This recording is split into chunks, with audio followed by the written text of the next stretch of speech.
G'day and welcome back to Larrikin, Japan. Today I'd like to have a bit of a talk about my trip to Australia.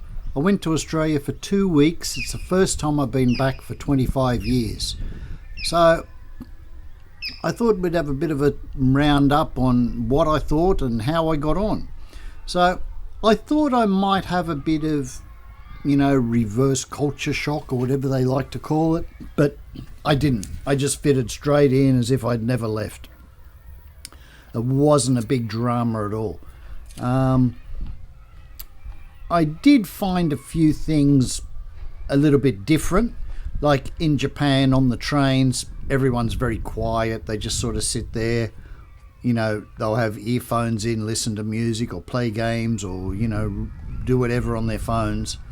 If there's, people next to each other talking, they just talk very quietly to each other. The trains are really quiet. Well, my son and I, we got the train into the city, and I was just surprised when I got on the train. Everyone's talking, people were talking on phones. The train was just so noisy. Not that it's a bad thing, it's just I forgot how it was because, I'm just used to the Japanese trains. So that was sort of a different thing. And I do miss like bushland, like here. This place is about a few minute walk from my son's house. You got a park and then you keep going through the park and then you'll come onto this bushland. Here they've got a pond, you can watch the ducks and all. They've got a bit of a hide, you can sit there and that. I do miss this. In Australia there is a lot of bushland and it's great. When I went down to my mate's place in Wagga, his dog was barking at the back fence. I went and had a look over the back fence and there were some roos there behind his house.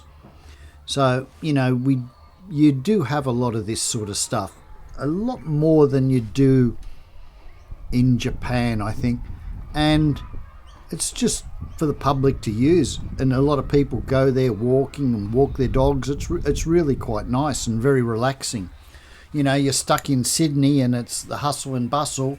A couple of minute walk, you can wander down here and just relax and just, it's great. Now another thing, a lot of people had said the service in Australia is pretty bad.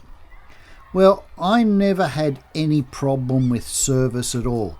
If I went to a supermarket or a shop and I wanted to find something, I'd just ask and people would go out of their way to help me. Everyone was very polite. I never had any really rude people. I did have one woman, she was a bit of a weirdo. I was like at Kmart, I think. I was looking for some t-shirts and shorts and there was all this stuff on the table and there was no price on the things. And I asked her, how much is this stuff? And she just, there should be a price on the table and walked off. But she was the only one who was a bit funny. Otherwise, I had really good experience. And like when we went to the Sydney Zoo, I was speaking to a few of the staff there and they were all nice and friendly and, it was really good. So I really had a good time sort of in that respect. One thing I did notice, everything is really expensive in Australia, but then that sort of goes part and parcel with the salaries. Like in Japan, like if you work part-time, you're getting about 1,000 yen, so about $10 an hour. Where in Japan, I think part-time is about a bit over $20 or something, and casual, if you work casual because you don't get holidays and sick leave, it's about $30. My mate's granddaughter, she just turned 18. She was getting $31 at Lowe's, like a clothes shop. So in that respect, things aren't that expensive. Like in Japan, you buy a bottle of water for $1. In Australia, it's like $3. You go out and get a decent meal. In Japan, it costs you about $10, 1,000 yen. In Australia, what we tended to eat and that, it was up around $30 was the sort of average, $25 to $35, I suppose. About $30 was the average. Beer was very expensive. We got a beer and it was like $8 or $10. So, that sort of thing's really off the chart. Cigarettes, I asked a woman at a cigarette shop, how much they were. She said a packet of 20 were $44 and a packet of 50 were $117. In Japan, you buy a packet of 20 smokes for $6. I don't smoke, so it's no real big deal to me. But yes, I don't know how really people can afford to smoke in Australia. It's just crazy. Now, one thing I didn't realise till I come home and I was thinking about it. We were looking at the prices of petrol. In Australia, it was about $1.70 to $1.80 a litre, which is very similar to it is in Japan. But like in Japan, our salary is a lot less. So really, petrol in Australia is quite cheap compared to your salaries. Like if you're getting paid 2 or 3 times more than we are in Japan, it makes petrol pretty cheap. So I thought that was just something I thought of when I came back. But what else? Oh, another thing. We went in on a Friday. We got the train in to the city and met some of my students, and then we went over to Manly. We got the ferry over to Manly, and on that Friday it was like a $10 ceiling sort of thing. Once you spent over $10, it was all free. It didn't cost any more money, which I thought was really good. And then at the train station, the parking is, if you've used the train, the parking is free, which I thought was good. Now, another thing, at the parking, when you go into like a shopping centre and that, they have cameras and it reads your number plate. Like in Japan, you have to take a ticket, and then when you come out, you put your ticket in.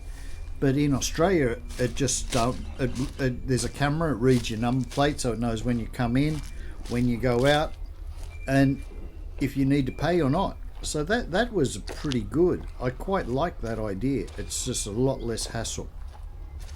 Another thing that I really did notice is Australia is going very cashless. Like my kids, they don't carry any money on them at all. They just use cards or their phone to buy things. They don't use any cash at all. So, it may be convenient, but I think you can overspend very easily because you're just buying stuff. You don't know what and how much you're spending. So I think just like that, you could overspend. So it is convenient, but I think it could be pretty harmful for you too. You could, find yourself overspending because it's just so easy to buy things. Where if you got cash, if you haven't got the cash in your wallet, you don't buy it. But if you're just buying it on like your credit card or whatever, yeah, I think you can overspend. So things are more expensive. But I think now, especially in Sydney where we are, there are a lot of different nationalities. And so they sort of tend to hang around together and that. I think sort of a lot of mateship has gone out the window, especially with the young people. Like, when I was growing up and that, you always had your mates, you always help each other out and do different things. I think a lot of that has gone. When I went down to Wagga and met up with a few of our old mates down there, it was just like, hadn't even left. It was just no problem. It was just good fun again.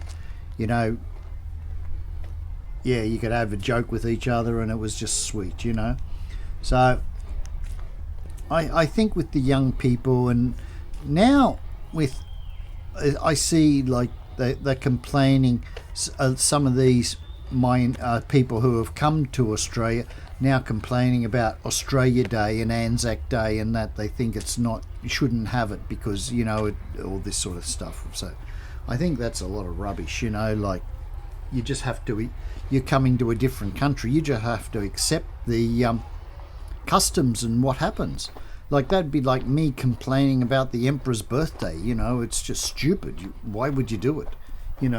So that sort of thing I think is a bit funny. But yeah, on the whole, I really enjoyed my my time in Australia, the 2 weeks. Now, I think public transport, I never got buses, but the train, I got the train from Sydney or from Campbelltown down to Wagga. It was like a little bit over $60. It was about $120 something, not under $130 return. Now, like, it's a 6-hour trip, and I thought that was really reasonable. I actually thought that was quite cheap. So some things are cheap in Australia, some things are expensive. Yeah, and like, I went to the not Social Security office, they don't call it now, Services Australia. I had to renew my Medicare card. It had been expired for 25 years. So I had to renew it. And, you know, the guy, he was behind this big plexiglass petition, you know, really thick. And I said, you know, what's this for? You know, COVID's sort of finished. He said, oh, it's sort of a bit for protection, you know.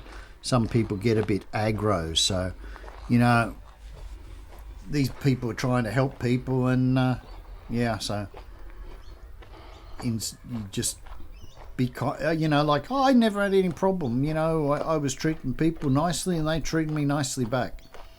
So on the whole, I had a really good time. One thing I did, beds. I haven't slept in a bed for like 29 years. I've slept on a futon on the floor. So it's sort of quite hard. I'm used to it. So sleeping in beds, I just couldn't get a good night's sleep. It was, you know, they're just bouncy and just soft, and it was very hard to sleep. I kept waking up all the time. When I come home, I got onto the futon, I was out like a light and slept like a log all night. So it's just what you get used to. You know, I suppose it'd be the same if you come from like Australia, you're used to beds, and then you get on the futon and it's pretty hard. You probably get up in the morning, your back's sore and that sort of thing. So I think it is just what you get used to. But yeah, it was pretty good. It was pretty good. I had a really good time. The weather was pretty good. When I got there, it was like the first day, it was like 35 degrees. It was fantastic after, you know, temperatures under 10 degrees here. It was beautiful getting a nice hot day and getting some hot days around 30. I had a ball. But yeah, on the whole, she was a really good experience. I really don't think Australia's changed that much. Sydney has got a lot bigger. Like out here where my son lives, it's really big, all new houses. Houses and rent are off the charts. Like even out where he is, you can't buy a house for under $1 million. He's paying $800 rent a week, you know, which is a lot of money. So yeah, that sort of thing is really crazy. But anyway, that's it for today, and that's it for Australia. This is the last bit on Australia. So from next video, we'll be back into Japan, doing a bit about Japan. So anyway, I hope you enjoyed the series. It's just my little thing of what I thought and how I got on. But yeah, it was a really good time. I really enjoyed catching up with the kids and that. I hadn't seen them for a while, so it was really good catching up with them. And we had a bit of a ball. But so you can see here, this is the park, and then there are the houses just across the road. So, you know, you got this beautiful park and sort of bushland right in the middle, you know, very close. So, you know, you get a bit stressed out from city life, you can just walk across the road and you're in the nature. Anyway, that's it for now. Catch you later.